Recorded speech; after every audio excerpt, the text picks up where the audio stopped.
ஒரு 1000 கிலோ காய்கறிகள் இருக்கிற சத்து 1 கிலோ ஸ்பைருலினா இருக்கு. நாசா விஞ்ஞானிகள் கண்டுபிடிச்சு நாசா விண்வெளிக்கு போற வீரர்களுக்கு விண்வெளியில வளரக்கூடிய உணவு ஸ்பைருலினான்னு சொல்லக்கூடிய ப்ளூ கிரீன் ஆல்கே. இந்த என்டையர் பிளானட்ல இருக்கிற only food which is high in nutrition ஸ்பைருலினான்னு கிளாசிஃபை பண்ணியிருக்காங்க. இந்த மொத்த பிளானட்லயுமே ஸ்பைருலினா தான் ஒரு முக்கியமான உணவு. அப்படியே அள்ளி அள்ளி நம்ம சாப்பிடணும் அப்படின்னு நம்மளுக்கு தோன்ற அளவுக்கு ஒரு சாப்பாடு. அப்படி என்ன இந்த ஸ்பைருலினா இருக்கும்? அதான் கேக்குறேன். நீங்க சொல்லும்போதே அவ்வளவு ஆச்சரியமா இருக்கு.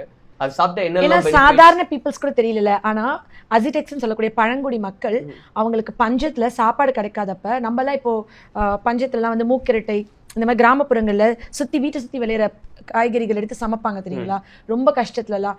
அந்த மாதிரி இப்போ ஒரு பஞ்ச காலத்துல எலியை கூட உணவா சமைச்சு சாப்பிட்டுருக்காங்க சில நாடுகள்னு சொல்லுவாங்க. அந்த மாதிரி சமைச்சு சாப்பிட்ட உணவு ஒண்ணுதான் இந்த ஸ்பைருலினா. ஆக்சுவலி மேலே சேட்டலைட்லேருந்து அந்த ஃபோட்டோ எடுத்தால் ஹிமாலயாஸ் அந்த ரேஞ்சஸ்லாம் இருக்கும். அப்படியே ப்ளூ கலரில் இருக்கும். அது அவ்வளோ அழகாக இருக்கும், பார்க்கவே ரொம்ப சூப்பராக இருக்கும். இந்த ப்ளூ க்ரீன் ஆல்கே எடுத்திங்கன்னா என்னென்னா, அந்த ப்ளூ கலர் எல்லாமே பச்சை கலரில் தானே இருக்கும். இது மட்டும் ஏன் ப்ளூ க்ரீன் ஆல்கே சொல்கிறோம்? அந்த ப்ளூ கலருன்றது அந்த ஃபைகோசைனின் அப்படின்ற ஒரு அதில் இருக்கிற ஒரு இன்க்ரீடியன்ட் தான். அதுதான் அந்த ப்ளூ கலர் கொடுக்குது. அந்த ப்ளூ கலரோட ஸ்பெஷாலிட்டி என்னென்னா, எல்லா பிளான்ட்டுமே green colour chlorophyll vitamin D absorb பண்ணுது. ஆனால் இந்த ப்ளூ கலர் சன்லைட் ரொம்ப ஷேட் கம்மியாக இருக்கும்போது, அதாவது சூரிய உதயத்தப்பையும் சூரிய அஸ்தமனத்தப்பையும் அப்சர்வ் பண்ணுது. அந்த சூரிய உதயம் சூரிய அஸ்தமனத்தப்ப தான் விட்டமின் டி நிறைய இருக்கும். அதனால தான் குழந்தை பிறந்த உடனே காலை வெயிலில் போடுவாங்க இல்லையா, அவ்வளோ உரியுது விட்டமின் டி. அப்போ இது சாப்பிடும்போது என்ன ஆகுனா, விட்டமின் டி ரிச்சாக இருக்குன்னு சொல்லிட்டு எனக்காண்டி தேடினேன். ஸோ எனக்கு விட்டமின் டி கம்மியாக இருக்குது, நான் விட்டமின் டி உள்ள ஒரு உணவை நிறைய எடுத்துக்கணும். அப்போ விட்டமின் டி கம்மியாக என்ன ஆகுது, இப்போ இருக்கிற குழந்தைங்களுக்குலாம் சீக்கிரமாக முடி நரைக்குது. ஏன்னா விட்டமின் டி தான் நம்ம தோலில் பட்டு மெலனின் பிக்மெண்ட் உற்பத்தியாகி எனக்கு கரும்புள்ளிகள் உடம்புல படணும்.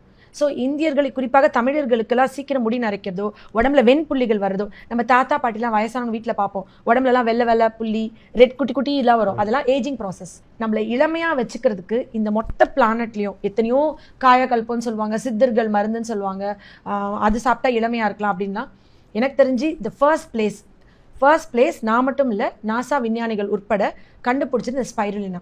இந்த ஸ்பைருலினால இருக்க இது உணவாகவே எடுத்துக்கலாம், மாத்திரையாக கிடைக்கிது, ஹோமியோபதியில் மருந்தாக இருக்குது, ஆயுர்வேதாவில் மாத்திரையாக இருக்குது. பட் எனக்கு என்னன்னா, டேரெக்டாக அந்த பவுடரோ இல்லை மெடிசனோ சாப்பிடுமோ ஓகே, அந்த கேப்சூல்ஸில் சாப்பிடும்போது அந்த மேலே இருக்கிற ஓடில் என்னதான் பன்னியோட கொழுப்பில் செய்கிறாங்கனாலும் எனக்கு அதில் ஒரு உடன்பாடு இல்லை. ஸோ நான் டேரெக்டாக எடுத்துக்க தான் சொல்லுவேன், இல்லை ஹோமியோ மெடிசனாக எடுக்க சொல்லுவேன். இப்போ பசங்கள்லாம் நிறைய கூல் லிப்ஸ் வைக்கிறாங்க, நிறைய பான் பராக் போடுறாங்க, நிறைய ஸ்கூல் பசங்க காலேஜ் பசங்க அவங்களோட வாயிலெல்லாம் அது வைக்கிறாங்க பார்த்தீங்களா.